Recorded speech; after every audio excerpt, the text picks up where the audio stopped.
Alors une question qui est très importante et qui se pose maintenant à beaucoup de femmes quand elles approchent de la cinquantaine, c'est est-ce qu'elles doivent ou non prendre un traitement hormonal de substitution? Alors la première question à se poser, c'est de savoir si l'installation de la ménopause est associée à des symptômes gênants.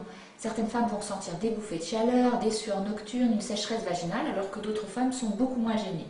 Donc la première chose, savoir si oui ou non cette ménopause est gênante. Alors dans un deuxième temps, il faut discuter avec son médecin.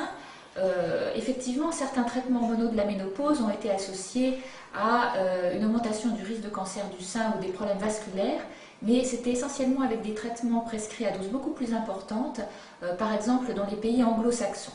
Alors ce que l'on sait aujourd'hui, c'est qu'en France, les traitements hormonaux qui contiennent des hormones naturelles à faible dose présentent beaucoup moins d'inconvénients et qu'on peut les prescrire sans problème pendant une durée d'environ 5 à 7 ans si les femmes sont très gênées.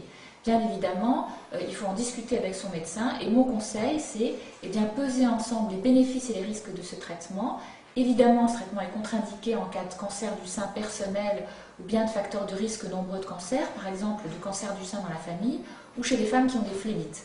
En revanche, chez les femmes qui n'ont pas de contre-indication et qui sont très gênées, un traitement hormonal à faible dose peut être associé à une amélioration de la qualité de vie considérable et peut être prescrit sans problème pendant quelques années.